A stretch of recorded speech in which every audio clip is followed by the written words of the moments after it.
And John Cookson joins us live now from Tel Aviv for more. Good day, John. Thank you so much for joining us. Now let's get straight into it. Another day and the Rafah crossing into Egypt is still not open. What more do we know?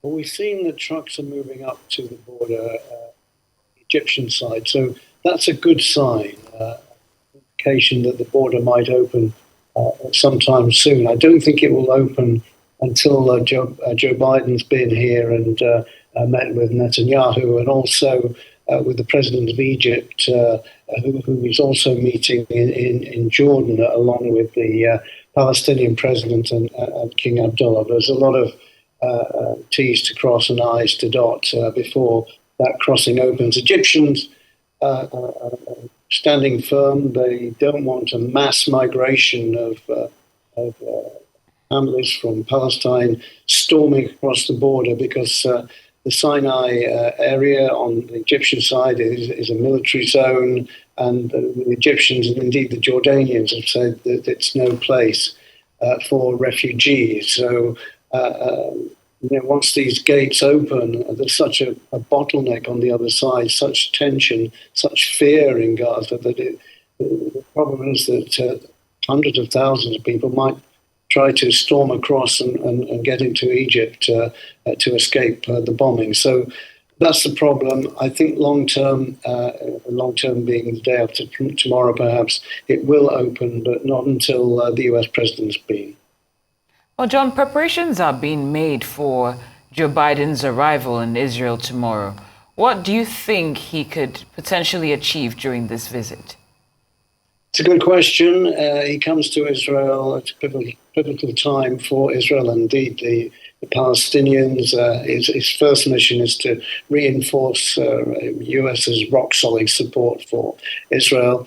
Secondly, to look at getting aid, as I've mentioned, from Egypt into Gaza. Thirdly, to try to maybe do some groundwork on the release of hostages, where money or other promises have to be fulfilled with Hamas before any hostages are released. And thirdly, try to get some indication from Netanyahu that civilian casualties will be kept to a minimum once the ground invasion begins. How Israel is going to do that, I don't know, because lots of civilian families are still stuck in the north of Gaza, and that's going to take the brunt of the assault by Israel by land, by sea, and by air. And there's a warning today from a senior UN official that Israel may be guilty of a war crime by demanding that Gazans move from the north and down to the south. And yet, as you saw from my report there, the south is still being bombed by Israel. It is by no means a safe area for Palestinians. The whole of Gaza is a zone that can receive bombs and rockets from Israel at any time. That's very, very clear. Right. Now, John, how seriously is Israel taking warnings by Iran of a preemptive strike? Very seriously indeed, because Iran has tremendous influence over Hezbollah, which is the militia which controls southern Lebanon. There are allegedly 100,000 members of Hezbollah on the other side of the border. They have 130,000 rockets which they can fire at Israel on command. So obviously Israel is taking that very seriously, and these are serious rockets. They're not the the homemade rockets that the Hamas fire at random at Israel. These are special rockets made and imported from Iran, Syria, and maybe North Korea. They're long range, and the Hezbollah fighters can use them with pinpoint accuracy. So if, for example, Hezbollah wanting to hit a certain runway at Tel Aviv airport, they've got the ability to do that. They have a very sophisticated system. So Israel is prepared for a second front up north.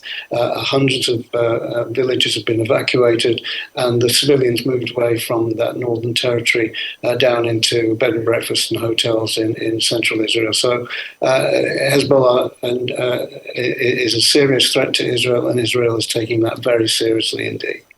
Well, John, you're in Tel Aviv when there were 5 volleys of rockets from Gaza.